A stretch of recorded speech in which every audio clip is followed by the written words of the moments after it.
you wanted the best, you've got the best podcast, the hottest podcast in the world.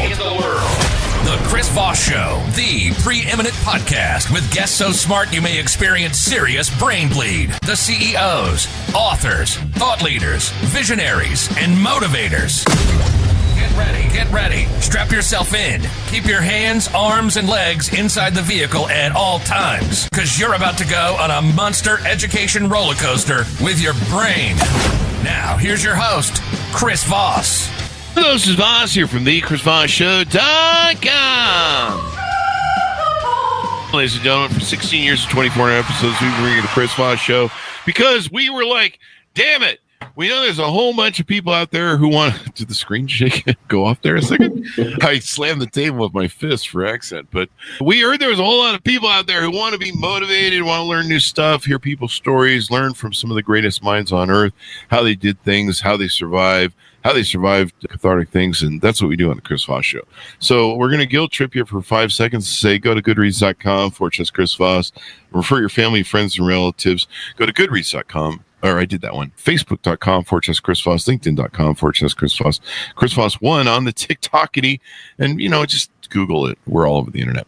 We've done a couple episodes. Opinions expressed by guests on the podcast are solely their own and do not necessarily reflect the opinions of the host or the Chris Voss Show. Some guests of the show may be advertising on the podcast, but it is not an endorsement or review of any kind. Anyway, we have an amazing young man on the show. We're going to be talking to him about his insights, his experience, and some of his journey, which is kind of interesting. He also has a book that's coming out in a few weeks called The Delusion of Marketing for Small Business Owners. Chris Campbell joins us on the show. We're going to talk to him about his business, how he does it, what he does, and why he does it.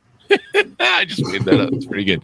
He helps people dominate local search and outrank their competition. I asked him if he can help me with that on Tinder. He said he might be able to do that, but I don't know. I don't know if I can outrank those Chads. I don't have that 20-year-old body, but I'm working on it at 57. So welcome to the show, Chris. How are you? I'm doing good, bud. Thank you for having me. Appreciate it, and look forward to spending this next little bit talking and getting to know each other a little bit more. It sounds like we're on a date. You said you needed help with Tinder. That's what I'm here for. Yeah, Let's get you we started. got that whole callback going now. Jesus. The callback Joe that run through the show.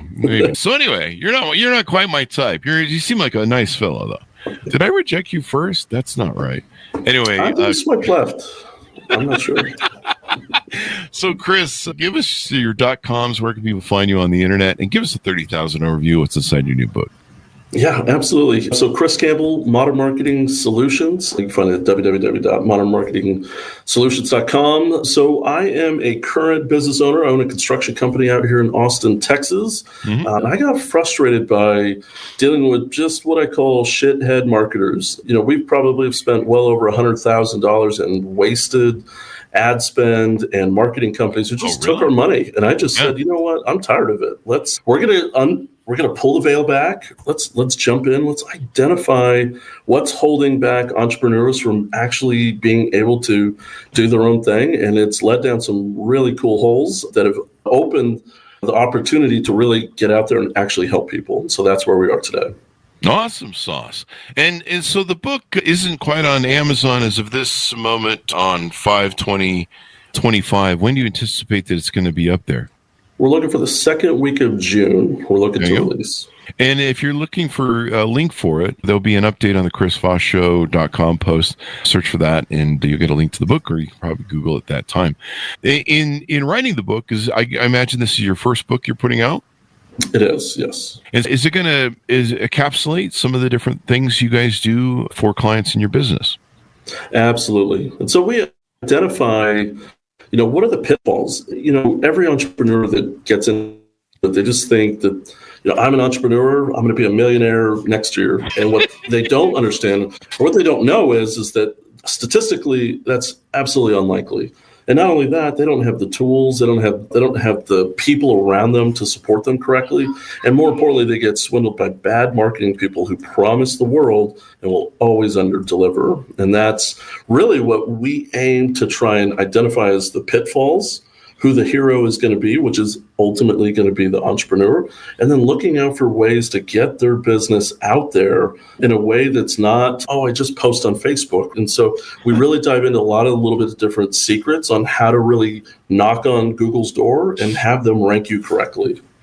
And so tell us about your journey through life. How did you get into this business? How did you, what were some of the things that maybe prepared you for it or influenced you for entrepreneurism? You kind of had a little journey, didn't you?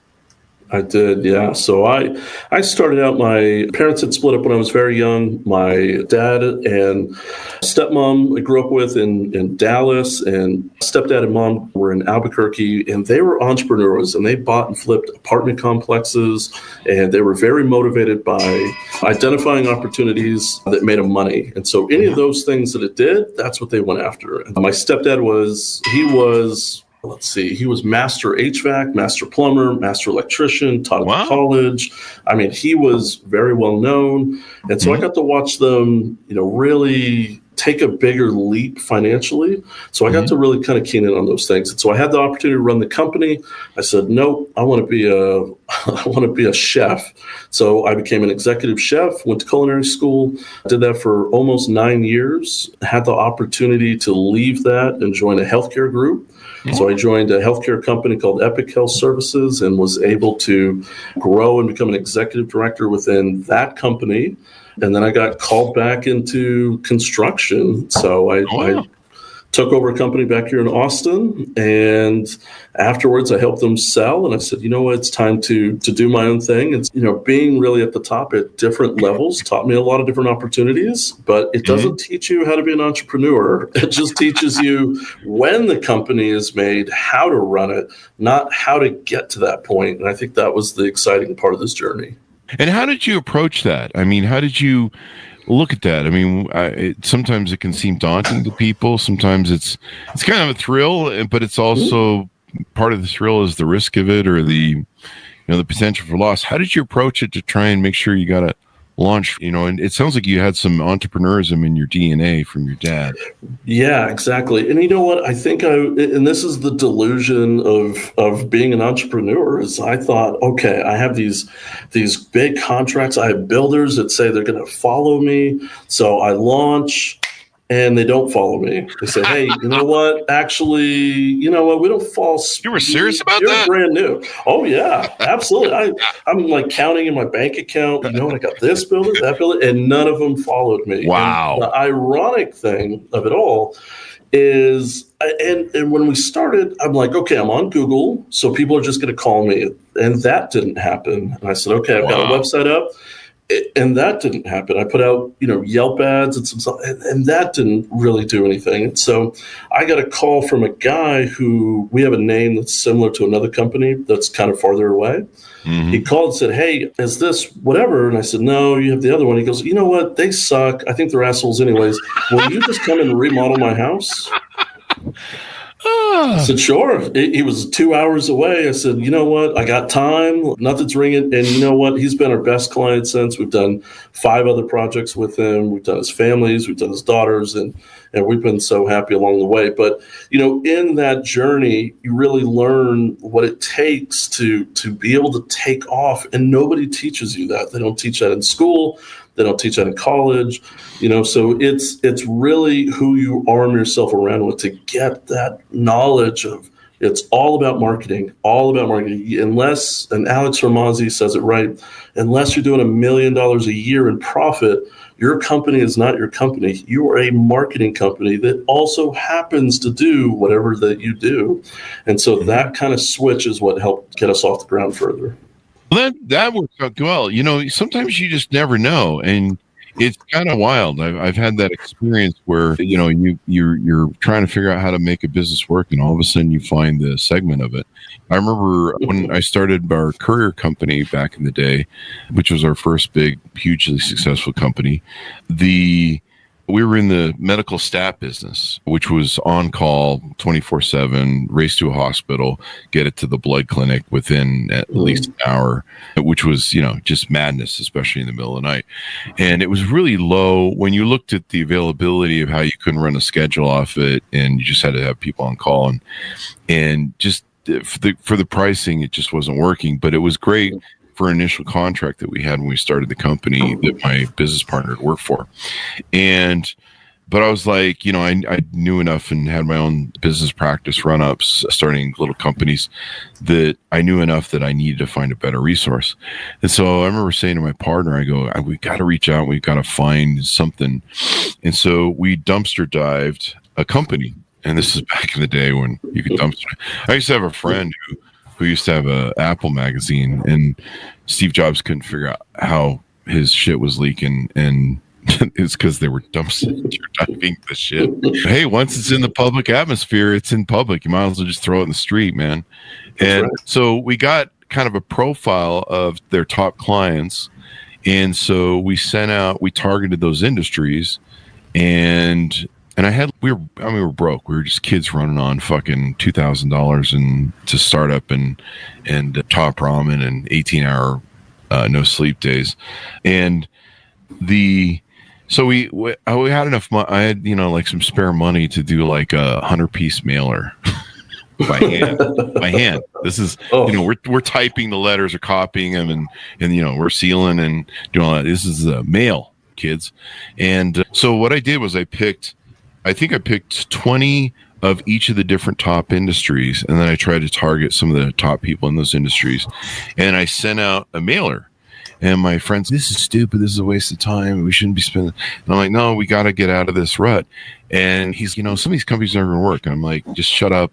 I know what I'm doing. You don't. He'd never run a business before. And so we sent out to 5 different industries, 20 different mailers for 100 mailers. That was the deal. And so we sent it out. And the one segment that we had no idea that was so profitable, because we thought of these other segments like lawyers and different things that needed immediate documents were a thing, but they never paid their bills. And trying to collect from attorneys a bitch. Yes, it is. They know all the tricks. And we found this vein of the mortgage business, which eventually led to me starting my own business.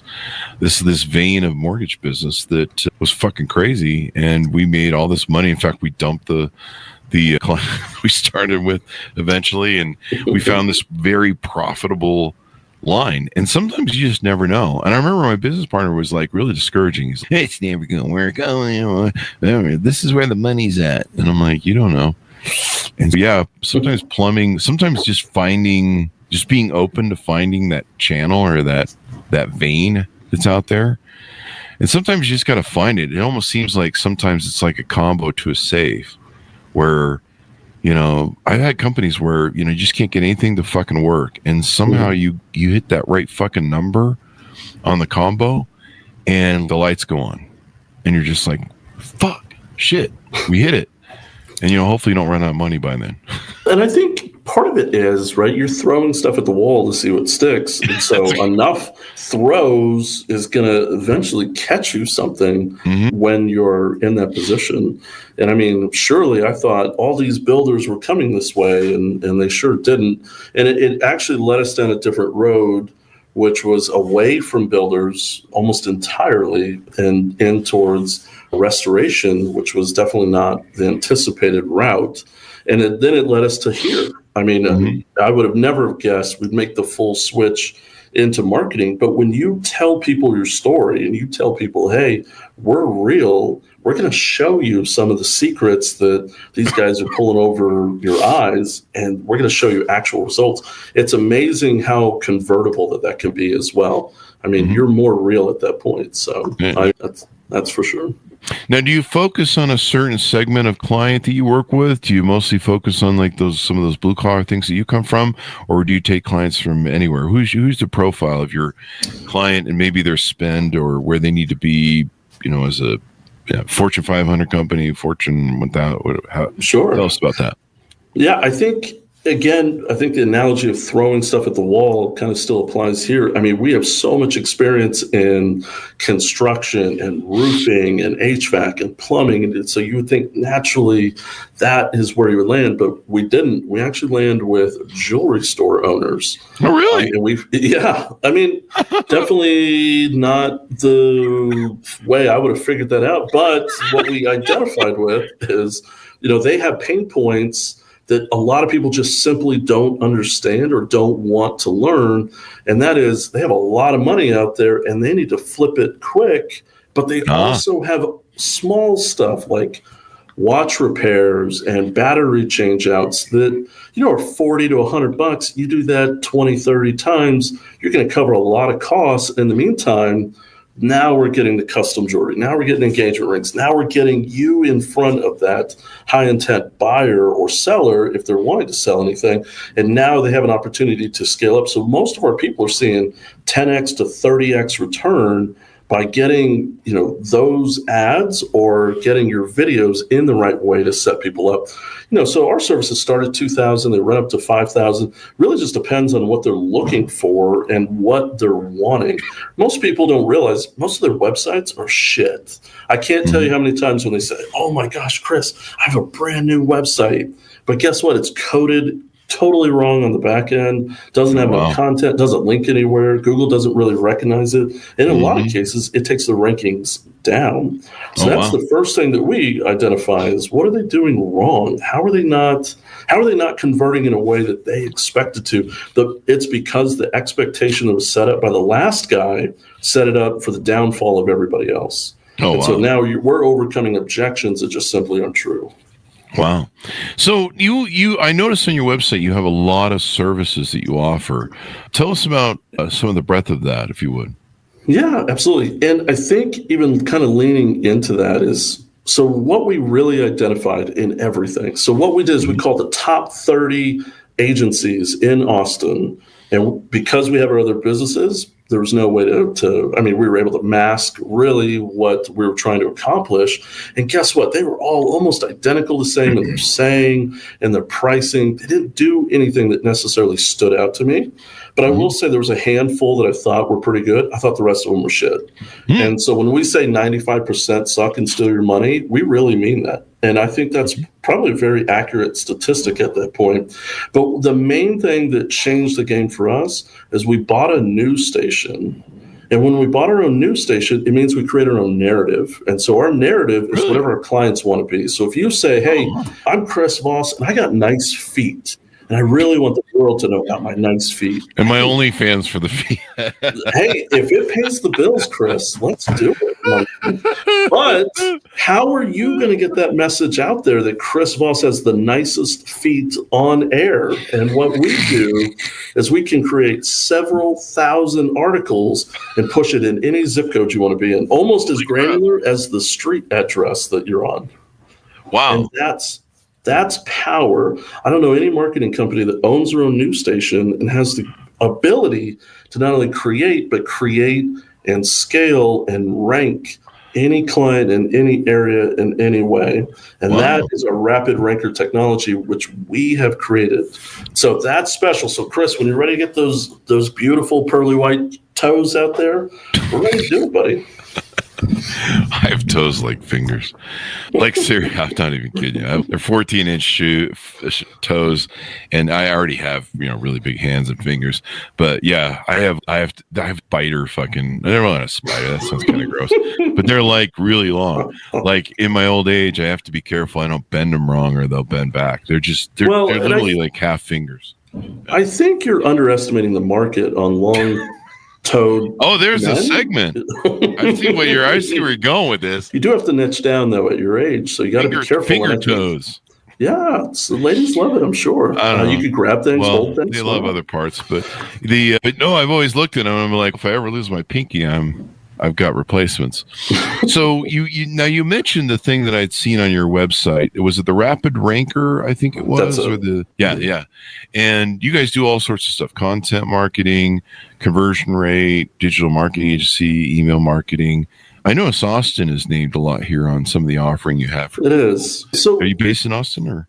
We are, yeah. Okay. So there's two ways to kind of look at things, right? And entrepreneurs don't really realize that it takes two roads to grow, right? Mm-hmm. Everybody just assumes, you pay ads, of course, but you have to pay ads. It's just, it's part of the business that people don't understand. The question is where do you pay ads? What content are you putting in an ad? And within that, what is getting the majority of the ad spend? And right now we're doing an 80-20 split of Meta to Google. Before, probably 4 or 5 years ago, it was the opposite. It's 80 Google, 20% Meta. But now Meta knows more about your pearly white toes than you do. And so when you buy big shoes and you're bitching about your shoe, guess what ad you're seeing? And that's for big shoes, right? Or, sandals that allow those things to come out. And so what we're understanding now is that ad spend is critical. Now you have the organics of ranking correctly. So if you don't rank, then your ad spend, although it can still be helpful, you're not getting the full view of how to run this business. And so I think in the book, we talk and we dive into the organics and how to rank correctly and the mistakes that even marketing companies make to get you there. And then we talk about how to set up ads properly to get you into a place where you can then put ads in there. Now, most people don't have the time to do both. They might be able to manage one or the other. And that's why having a good marketing team is going to be great, because you're going to get better return up front that covers that cost, and you're going to scale properly. And you have a family to call home, right? So you're not by yourself anymore. And I think that's the trap. 80%, right, of entrepreneurs are going to fail within the first 2 years. But then the next statistic is that 95% of the 20% will fail by year 5. So that's a small, you're only talking about 2 or 3 companies that'll make it to year 5. Holy so crap. How do you get there? Yeah. So how do you get there? You have to get there by scaling. And understanding the expectation of what it means to scale. And you could scale too fast. And then you get pulled back. And then you have to learn the rhythm of understanding a plateau, scaling correct, and then getting to that next level. And again, we talk about that in the book as well, which becomes important. And so that's really wild. You guys have your own studios, your TV station studios. And so they can... To be fair, it's not TV, but it's everything but TV. Yeah. Okay. You do like podcasts or audio, or you just basically film in the studio, or how does that work? Yeah. So we have our own film editing team, our own content creating team, our own video scripting team. So they'll help write all the scripts out. So if you're a local business, let's say you're in Tampa, right, and you want you're a roofer that's out there, right? We can help create all that content on our side to be able to get that message in Tampa, any zip code that you want to get it in, right? So it's not enough just to have the news station. You have to be able to embed it. In other words, put it in the area that you want it to show up in. And that's where most marketing companies never get it right. They never get it right. Maybe they have targeting on Meta, but how do you get that message into that specific area correctly? And it has to be, what Google wants to know is, answer this question. Someone put in nicest toes in Las Vegas. And my God, that better be Chris Voss that shows up, because his website says he's got the nicest toes. So what we do is we go through and we check to make sure that all those questions that are top asked get answered correctly. That's so funny. People are like going to be Googling this. There's no feet pics on Chris Voss, and no. Well, to be fair, there's none that we know of, but the internet's pretty big. It's pretty big. Yeah. I don't know, man. I don't think anybody wants to see my feet. If you want to see my feet, I don't know. I'm not going to kink shame. Chris Voss and the Kink Show podcast. Welcome. Kink shame. Kink shame. Yeah. The Kink Show podcast is on another.com, folks. I love OnlyFans callback jokes. They're fun. But anybody who's Googling that data to see if I'm on there, you're disgusting. Yeah. I'm kink shame. You know what's great is when I get you the actual release, I'm going to show you the data of people who have Googled Chris Voss feet or the sexiest feet in Vegas. I think we should go with hashtag the sexiest feet in Vegas. Let's do that. I had a date a couple weeks ago who she called me and I went spinning out the door because it was last second and I hadn't clipped my toenails. She was not excited about that, but it still worked out. But yeah, I'm not sure that chicks, the problem is I'm not sure the chicks are buying that. It might be some other folks that aren't in my wheelhouse. Anyway, but it's what everybody has their thing. So we're not fully kink shaming. Anyway. Yeah, and you know what? We all have flaws, Chris. I mean, let's be real. They just are going to be accepting of the sexiest feet in Vegas. I don't know about that. I mean, my feet have like knuckles, like, they're like this, like, I have like 10 and a half, almost 11-inch span hands. You can do the math on everything else.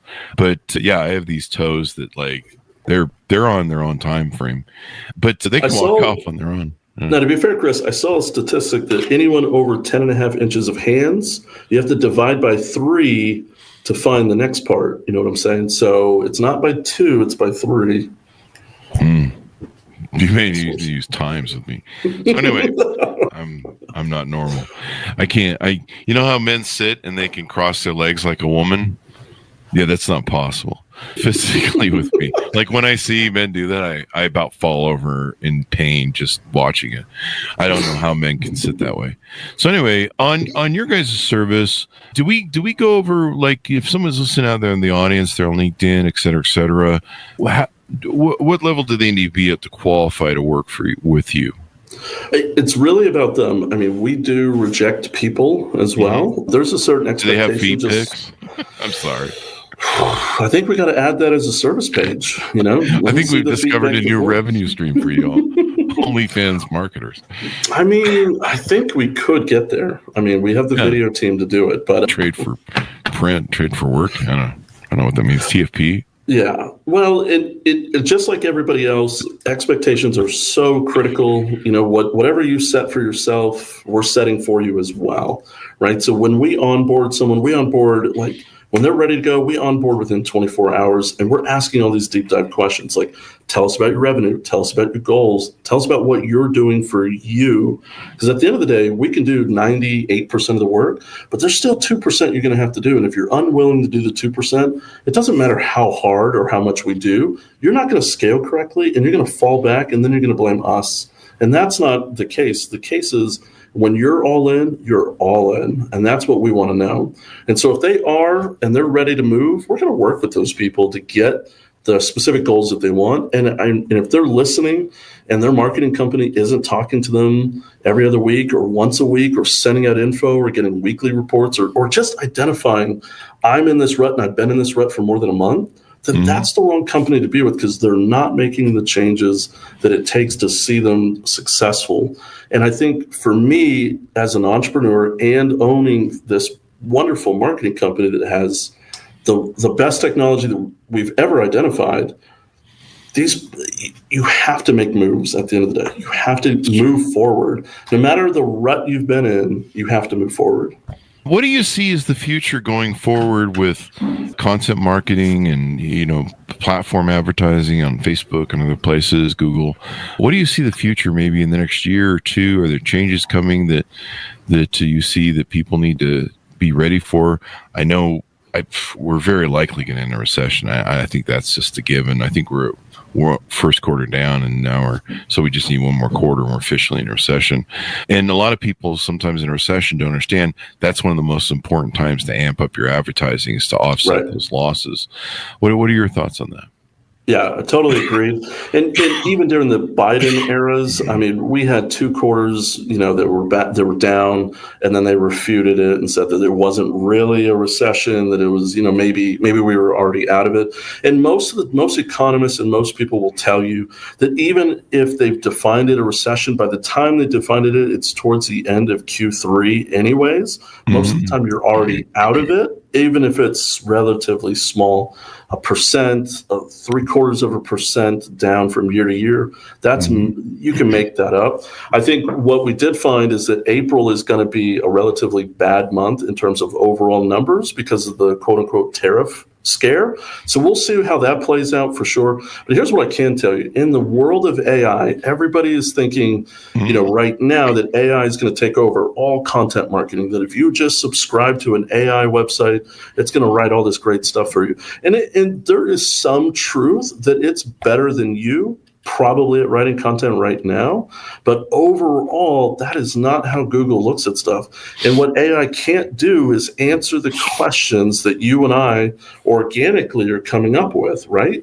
Sexy feed in Dallas or in Vegas, right? And so when we talk about creating stuff, it has to be answering those questions. And right now, AI just really, it's close, but it just isn't there yet. And even when we're dealing with AI, probably every 5 or 6 prompts, we're seeing errors in it. So it's still not, we still can't justify that it can be everything. And I don't think that it ever will be, but I think it can help a lot of areas get ahead. But if you're an entrepreneur that's looking for just quick, easy content to put out there, that's easy, but it's typically not convertible. We still have to, as humans, get to why do people ask this specific question and how do we answer it? And oftentimes, still, ChatGPT is not going to answer that, or DeepSeek or Claude or Grok or any of those guys. They're not going to answer it correctly, but they have their own lane that they do help in. Excuse me.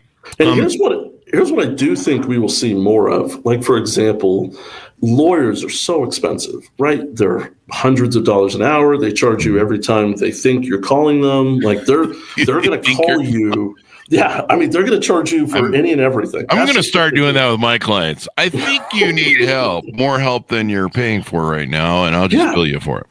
Exactly. And what you can do is you can take a lease. You can take a contract of income and you can upload it into ChatGPT, and it'll tell you everything about this contract. And it's going to give you pretty sound advice, maybe not the total advice, but it's going to give you, how to answer any type of questions if one arises. Or it could tell you how to get in and out of danger if you're trying to sign into something that you don't have time to read and you don't want to pay a lawyer $600 to tell you, yeah, you're fine, or no, you're not. And I think that's kind of the cool part now is it's going to solve a lot of things like that'll save people money. So it's really just identifying what those look like. But overall, from an SEO standpoint, humans are still going to win at the end of the day. Why is it important to amp up when times get slow? I mean, one of the problems that a lot of entrepreneurs have is, they kind of have their model and their system. One thing I learned years ago buying companies was they usually run that fucking thing in the ground. Like, maybe they start the company for a couple of years. You talked about how a lot of companies don't make it to year 5. And so what they'll do is they'll start with their model, and sometimes it works, or maybe they just have the clients lined up and it works for a while. And then sometimes there's changes in the marketplace and competition and business models for that industry. Sometimes there's just the model stops working. I don't know. One of the big things I would see with people is they'd hire their whole family to work for them, and they became successful, and that creates its own fucking struggles. You can't, and it's hard to fire those people because you're like, they're my family. And I mean, I've walked into companies to acquire them, and they're steps away from bankruptcy, and they just really don't realize it. You'll walk in and you're looking at all the people, and they're like, yeah, here's my mom and my sister and you have most of your family that works at your company, huh? Oh shit, I'm going to be firing you and all of them. I see what the problem is here. Yeah. If you can't, I mean, people have to live with that sort of thing over their head, or they perform better. I'm sorry, that's just the way it is. But when you have family, there's all sorts of other things that play into that. Maybe you punched your brother in the head when you were a kid, and he's sabotaging your business. I don't know. I'm just running scenarios here, but I would see that. It was crazy when I'd see it. And sometimes I couldn't take over the company because you're going to fire everybody, aren't you? And I'm like, yeah, you don't have your family work for you. That's just it. No. And there's no guarantees. This isn't what is that, professor tenancy or something like that, where you can get, you basically can't be fired as a professor after a while. It's kind of how family feels. But so what do you see if we do enter a recession, if things get tight, or ups and downs? I've learned as an entrepreneur that as soon as I see, the models sort of falling off, or I see holes coming in, or, maybe there's a couple days where there's no revenue. You're like, hey, what's going on, man? Let's check the do a checkup from the neck up and see what's going on. Why is it important to do that, and even in a recession? Yeah, absolutely. In my opinion, you're planning the next month, right? So the month you're in, you should already know the data for that month. You're already checking the next month's data. So if the data from current month and last month is you're down 20% versus last year, down 10%, you're starting to see the bigger picture, then we know that you've got to tighten up your bootstraps in one way or the other. And identifying how you're going to get your message out becomes even more critical, right? So there's a lot of people that decide, oh, I'm going to put ads in late. Right? Well, I'm gonna get caught up because I didn't need ads, I didn't need all this stuff, and now that I need it, I'm depending on it, and that's the wrong time to do it. But it's the easy trap to fall into because you say, "Oh, I don't need to spend," until you're in a need and have to spend. So identifying that ahead of time is really critical. So if you see that you're 10, 15, 20% down, then it's time to develop a plan and talk to people. I think it's not just, hey, we got to do stuff. If you've got a mentor, talk to that mentor. If you have a mentor that's at a bank is a great way to get great data that maybe you don't have access to. Hey, what is going on that you can help me out? My mentor told me the 3 greatest things you need to be successful as an entrepreneur is to have a great mentor, a great bank, and a great lawyer. If you have those 3, yeah, you're going to be able to really maneuver out of a lot of jams. But more importantly, you're going to have people that are going to give you sound advice. True. The lawyer thing could be in question, I guess, theoretically, but no. Really, you want that person to give you best advice to protect your assets and your liabilities at the end of the day. But forecasting is critical, and if you're not sure, your mentor should be helping you identify that. And I think my first year in business, although we were profitable and we did scale actually pretty quickly, it really wasn't until year 3 when we had a pullback that I was like, you know what? I really need to have someone that I can lean in onto for advice and say, hey, I don't have these systems in place. Where do I start? How do I get them? And by forecasting correctly, seeing the trend, you're going to be ahead of it. Your ad spend will be better. Your converting content will be better. You're going to be better in line to get through that tougher time. I think a lot of entrepreneurs experience that in 2024 alone. I know from a retail perspective, it was down 40% from the previous year in most industries. So 40% is a big hit. I don't think that we're going to see 40% hits in 2025, but I do think 2026 is going to be an excellent year. So I think if we're all smart and we plan appropriately, we're going to be ready for a great 2026. Get ready for it and all that good stuff. And yeah, I mean, marketing is just so important. And I've seen people that in times where the model starts failing and they're not making as much money, and they're kind of like, hey, we should probably look at, just cutting some expenses. The first thing they'll cut is marketing. Like I've seen that like for 35 years of business. The first thing they'll do is, we're going to cut back our marketing, and they're usually working with people like me. Back in the day, I used to do some of the stuff you do. And about 10 years ago or so, I think now, God, has it been that long that social media's been around? Yeah. And so the first thing I always cut is your budget. You've probably gotten those calls. We're like, Brad, we're cutting you. And you're like, you're cutting your market? That's like slitting your own throat. Cutting off your, what is it? Cutting off your nose to spite your face? That's probably not the best thing to do. I mean, just go fire like 50 employees. No, don't do that. I'm just doing jokes, people. Stop it. We're not Silicon Valley over here. No, but what you're saying is right. Be proactive, but don't cut off the arm that ultimately will save you at the end of the day. But I would say that needs to be the part that maybe you scrutinize the most is, hey, where is our ad spend going? And then identify what is our conversion and spend in each area. If you see that you're not really doing anything in Google or Yelp, stop spending money there. If you're seeing that it's all in Facebook, then that's where you need to plant your money. And really good marketing companies are going to put out 8-9 ads. They're going to test them all and see which one's firing, and that's where you put your ad spend at. But if your marketing company isn't doing that, then that's a big red flag. Get out, save your money, move on for sure. Get out, save your money, move on. Now, you talked early on too about, this is kind of, I'm really falling back, but you talked about some of the bad ad spending that you'd made and mistakes that you made doing your own, where, there's a lot of, we've had a lot of people on that have talked about ad fraud, ad click fraud. Sometimes your competitors figure out ways to burn your ad money. And I could tell you for sure that there are companies out there that specifically make bots that click on your competitors' ad spend to burn their budget. I do know that. Now, that's a black hat tactic. We don't do that. If you believe in God, you believe in karma, that is just an area you stay away from, because that will come to bite you in the ass. But people are desperate out there. They can pull some interesting things, and I know that's a big deal with them. Is all of that, and so you help get your clients avoiding that, because running ads, it can be complicated. If you don't do it right, you can lose your ad account, right? Yes, no question. Yeah, and the guy that helped us, he was an owner of a construction company himself, a marketing company guru. He knew all my pain points. He knew how to structure things in a way that just sounded so great that you were like, oh my gosh, take my money. But one of my first big red flags is he said, Chris, I can help you. Here is how I get your return on investment. And I think it was like 6x or 8x. Not what we're doing for sure by any stretch, but at the time, that sounded great. And he said, hey, give me your credit card.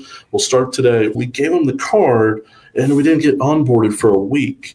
So if I spent $3,000 and I waited a week, I just lost $750 in waiting. Yeah. So unless we're prepared to onboard next day, we don't even take the credit card, because we value the importance of taking care of people the right way. And what he did is he created all these different landing pages. He was creating different Google business profiles and pointing things different ways. So Google just said, hey, we're putting you in jail. You're not going to rank anymore. You can slide down. We're not putting you up. This isn't right. And so next thing you know, we've lost $10,000 in ad spend that didn't go anywhere because Google didn't want us anywhere near high intent people. And so by identifying that we're losing money in this ad spend, by having improper pages, Google business profiles, it was a disaster. And then the money on top of paying the and then it's 3 months to get out of it, and you're calling Google, you're saying, hey, you've restricted our account, talk to us, what are we doing? He's not with us anymore, I promise. Like, it's a sad story, and as an entrepreneur, you can't afford to be in that position. Were you able to get your account back? Yeah. Oh yeah. There you go. Yeah. And then now we become. We just hired an idiot that ran ads. Yeah. It was my bad.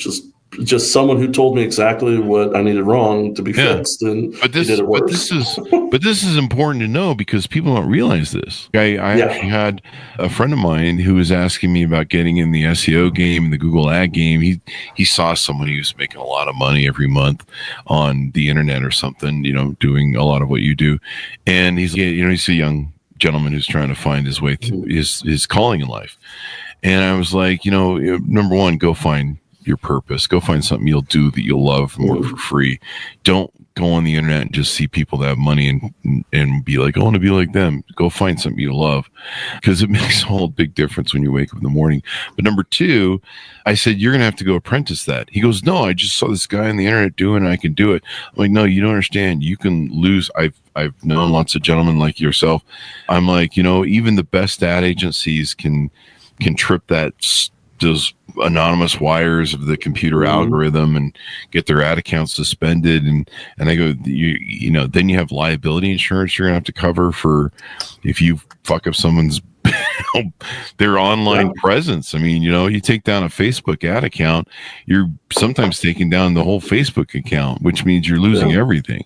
And then your client's going to get pissed and sue you. And I'm like, you're going to have to go spend years learning this. And he just thought he could walk into it. But, there's a lot of risk, and you're paying for the knowledge to avoid all the trial and error. And, the stuff that you guys have done painfully, building a knowledge base for all the years you've been in business, you're jumping right to the front of the line, basically, when you do that. Because if you're trying to master the ad business online, and it's the moving target that it is for, you've got TikTok now, and, God knows what's next week. And AI, of course, is coming down the road.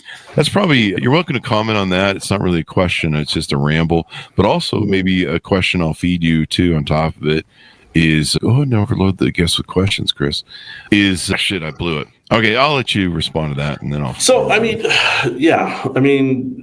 I think a lot of people just assume you create an ad, you throw it on Facebook, you say, hey, what is my audience? You don't know what your audience is. You have an idea of what your audience is. you go to YouTube, you put in how to identify, audience and Facebook ads.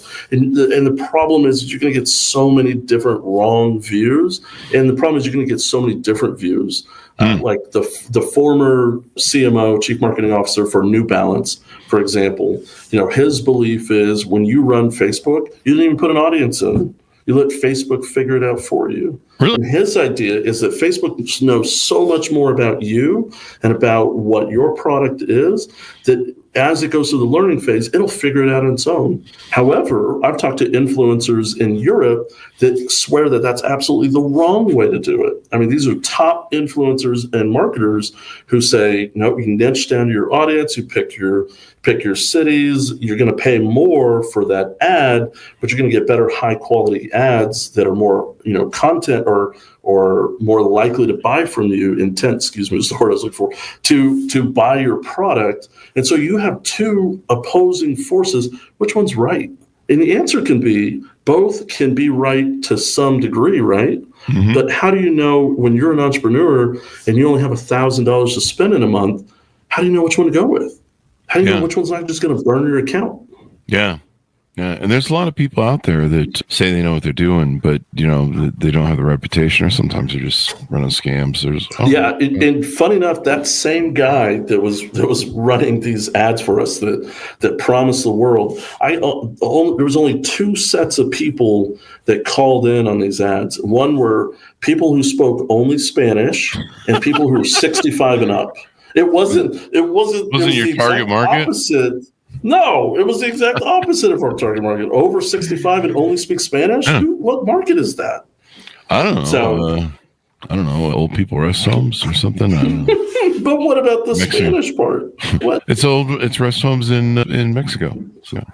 Yeah. So it just was. I mean, it was almost unbelievable that happened. I'm like, this is what you claim you do best. Yeah. I mean, it's just, anyways, it's absurd. So that's for why I was telling me. Yeah. Good. No, I was going to say that's just the thing to be aware of. Is if you're not good at ads, don't pretend to be one. Don't waste your ad account. Don't put up $100 a day or $2,000 a month when you have no idea if it's working or not. Stay away from that. Save your money. Hire someone. Hire us, right? And we're going to lead you towards the right way. So as we go out, give us your .coms and give people your final pitch. Tell them how they can reach out to you and get to know you better and find out if you're fit. Yeah, absolutely. So Chris, my email is chris@modernmarketingsolutions.com. Feel free to personally email me. I would love to spend any amount of time with anybody. And then our address is modernmarketingsolutions.com. And then also you'll have up there, they've got the phone number to be able to reach us direct. We also have a Calendly that can set up a time with me personally or our other founder, Tyler. We do all the onboardings ourselves. We believe that time for us is important. So we believe that when you're face-to-face and you're breaking bread with other people and you say, hey, I'm in this with you. I understand your feelings. It's not just a sell. It's not just a pain point because I just happen to know it. It's because we genuinely want to see people's lives transformed by the 5% who know what they're doing, not the 95% who steal your shit. Yeah, I mean, I imagine there's a lot of fraud in the industry. Like I said, I kind of the example I cited earlier of a friend who was like, this looks easy, I should get into it. I'm like, no, he was like, I hear they're making $100,000 a month in revenue. And I'm like, I mean, that sounds like some really big clients they have maybe, and they're going to sue the shit out of you if you fuck up their account. Like you're going to need insurance for if you tell somebody the wrong thing and you muck their brand. I even told them some stories about how some of the there's some of the PR faux pas from some of the big marketing thing. There's a story years ago of the gal who made some racist statements while boarding a plane to go from, I guess, New York to South Africa about AIDS. I don't know if you remember that. And she worked for a big agency marketing house. And she made a tweet, got on a plane, and woke up with the whole internet going viral. And she was out of a job by the time she landed. Oh, my gosh. But I'm like, you can do something personally that can, your clients are going to be pissed about, and they're going to, you've seen the accounts that are corporate accounts, and some idiot will put something stupid through that they're not supposed to, and so there's a lot of mistakes you make. And I'm like, you understand you're working for other people. you muck that up, and they're going to come after you. They're not going to be happy at all, especially if it's a big muck up. I've seen them all. I'm sure you have too. Oh yeah, absolutely. Yeah. Well, and you're the face of the business at that point. You're pointing high intent people back to you, and this is what they're saying. And so you have to be incredibly important about that. But Chris, I appreciate your time, man. Thank you again so much for that. Looking forward to the book coming out. And again, more importantly, we're here to help people. I think at the end of the day, this is genuine. If anyone's just curious, hey, do you think this person's taking advantage of me? That's the right call, because we want to help them. This is not a sales pitch. This is really just helping other people that didn't have to go through what we had to go through. And you get to jump right to the front line instead of having to learn the hard way and spend those all the years to whatever. But yeah, the name of the book is The Delusion of Marketing for Small Business Owners, correct? Yes, sir. And probably by the time you're seeing this video, maybe it'll be out or it'll be close to being out. Watch for it. And then we'll follow up with an updated link on the Chris Voss Show. Thank you, Chris, for coming on the show. Thanks for tuning in. Go to goodreads.com/Chris Voss, LinkedIn.com/Chris Voss, Chris Voss 1, the TikTok, and all those crazy places on the internet. Be good to each other. Stay safe. We'll see you next time. And that should have us out.